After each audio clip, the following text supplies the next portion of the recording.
Big boss live അപ്ഡേറ്റിലേക്ക് പോവാം. അപ്പം അങ്ങനെ ടിക്കറ്റ് ടു ഫിനാൽ ടാസ്കിൻ്റെ പ്രൊമോ നമ്മൾ കണ്ടിട്ടുണ്ടായിരുന്നു. ആ ടാസ്കിൽ പറയുകയാണെന്ന് വെച്ചാൽ കുറേ പാത്രങ്ങളുണ്ട്. അപ്പോൾ ആ പാത്രങ്ങൾ തേച്ച് ഉരച്ച് വൃത്തിയാക്കി കഴുകണം. അതിൽ ഏറ്റവും കൂടുതൽ പാത്രം കഴുകണ ആരാണ്, അവരാണ് വിന്നർ. ഇത് നമ്മുടെ ടിക്കറ്റ് ഫിനാലാണ്. ഫിനാലേക്ക് പോകാനുള്ള ഒരു ബമ്പർ ടിക്കറ്റാണ്. ശരിക്കും പറഞ്ഞാൽ ഇന്നലെ ടിക്കറ്റ് ഉണ്ടായിരുന്നു. അതിൽ നമ്മുടെ അഭിഷേകിൻ്റെയും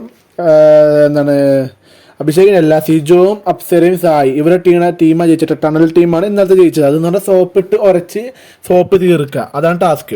അപ്പോൾ ഇന്നത്തെ ടാസ്ക് എന്ന് പറയുമ്പോൾ പാത്രം വെടുപ്പാക്കി ക്ലീൻ ആക്കുക.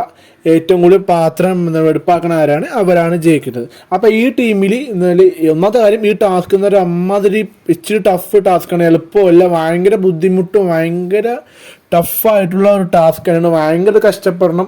അതുപോലെ നല്ല കഷ്ടപ്പെട്ടിട്ടുണ്ട്. അത് ജയിച്ചത് നമ്മുടെ ജിൻഡോയുടെ ടീമാണ്, ഡെൻ ടീമാണ് ജയിച്ചത്. എന്ന് വെച്ചാൽ ഭയങ്കര കഷ്ടപ്പെട്ടിട്ടുണ്ട് ഇവന്മാർ. ഈ ടീം നല്ലപോലെ പട്ടിപ്പണിയെടുത്തിട്ടാണ് ജയിച്ചിരിക്കുന്നത്.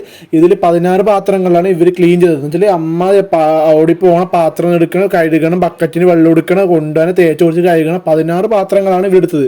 ഇവരുടെ ടീമിൽ ജിൻഡോ, നന്ദന, റസ്മിനാണ് ഇവരുടെ ടീമുള്ളത്. ഈ 2ാം സ്ഥാനത്ത് വന്നിരിക്കുന്നത് നമ്മുടെ നെസ്റ്റും ടണൽ ടീമാണ്. നെസ്റ്റിൽ അഭിഷേക്, ജാസ്മിനി, അർജുന്. ടണൽ ടീമിൽ നേരത്തെ പറഞ്ഞ സിജു, അപ്സര, സായിയാണ്. ഇവർ 13 പാത്രം വെച്ചാണ് ഇവർ കഴുകിയത്. സെക്കൻഡ് സ്ഥാനത്ത് ഇവരാണ് നേടിയത്. 4ാം സ്ഥാനത്താണ് പീപ്പിൾ റൂം വന്നത്. അവർ കുറച്ച് വീക്കായ ഒരു പ്ലേയേഴ്സാണ് വന്നത്. ചില 9 പാത്രമാണ് കഴിക്കുന്നത്. ശ്രീതും അൻസിബി, നോറയാണ്. വലിയ രീതിയിൽ സ്ട്രോങ് കണ്ടസ്റ്റൻസ് ഒന്നും അല്ല അവർ ഈ ടാസ്കിൽ വെച്ച് നോക്കുമ്പോൾ. പക്ഷേ വേറെ ഒരു വ്യത്യാസം എന്ന് വെച്ചാൽ ജിൻഡോയുടെ ടീം എന്ന് പറഞ്ഞാൽ ഫിസിക്കലി സ്ട്രോങ് കുറവാണ്, വീക്കായ ടീമാണ്. ജിൻഡോ മാത്രം കൂട്ടത്തിൽ കുറച്ചും ഫിസിക്കലായിട്ടുള്ള ഒരു നല്ലൊരു ഇതുള്ളത്, സ്ട്രോങ് ആയിട്ടുള്ളത്.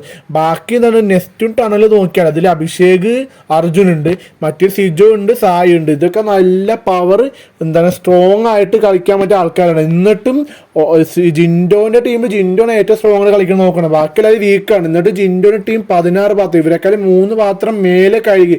ഒരു പാത്രം കഴുകാൻ തന്നെ വളരെ ബുദ്ധിമുട്ടാണ്. അതൊന്ന് ആലോചിക്കണം. എന്നിട്ട് ജിൻഡോ അത് നേടിയിട്ടുണ്ടെങ്കിൽ ആ കഴിവ് തന്നെയാണ്. അത്രയും ഇരുന്ന് പണിയെടുത്ത് കഷ്ടപ്പെട്ട് അത് പെട്ടെന്ന് ഇരുന്നില്ല. ഭയങ്കര ബുദ്ധിമുട്ടിയാണ്. ആ പ്രമോ കാണുമ്പോൾ അറിയാം, ഭയങ്കര ലൈവ് കണ്ടെടുക്കാൻ ഭയങ്കര ബുദ്ധിമുട്ടിയാണ് അത് ജയിക്കണത്. അപ്പോൾ ജിൻഡോയുടെ ടീം തന്നെ ജയിച്ചിരിക്കുന്നത്. അപ്പോൾ ഇതിൽ ജഡ്ജ്മെൻറ്റ് അതിലും ഭയങ്കര അടിപൊളിയാണ്. ജഡ്ജ്മെൻറ്റ് വന്നിരിക്കുന്നത് ഇതിൽ ഡെന്നിന്ന് ജിൻഡോയുടെ ടീമും, നെസ്റ്റിന്ന് ഋഷിയും, സിജോട്ട് ടണലിൽ നിന്നും പീപ്പിളിൽ നിന്നും ശ്രീതുമാണ് വന്നിരിക്കുന്നത്. ഈ ജഡ്ജ്മെൻറ്റ് പറഞ്ഞാൽ ഭയങ്കരമായിട്ട് കുറേ നേരം നന്നായിട്ട് ഇവർ നോക്കിയിട്ടുണ്ടായിരുന്നു.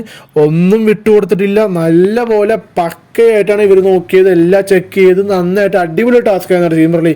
ഇങ്ങനത്തെ ടാസ്ക്കാണ് ഇവർക്ക് കൊടുക്കേണ്ടത് എപ്പോഴും. നല്ല അടിപൊളി ടാസ്ക്കാണ്. ഇതുപോലത്തെ ടാസ്ക് ടഫായ ടാസ്ക് കൊടുത്താൽ കുറച്ചും കൂടി നന്നായിട്ട് കളി. ഈ പ്രാവശ്യം ഇവർ തല്ലുപിടിക്കാണ്ട് നന്നായിട്ട് കളിച്ചിട്ടുണ്ട്. അപ്പോൾ ഈ പ്രാവശ്യം ജിൻഡോ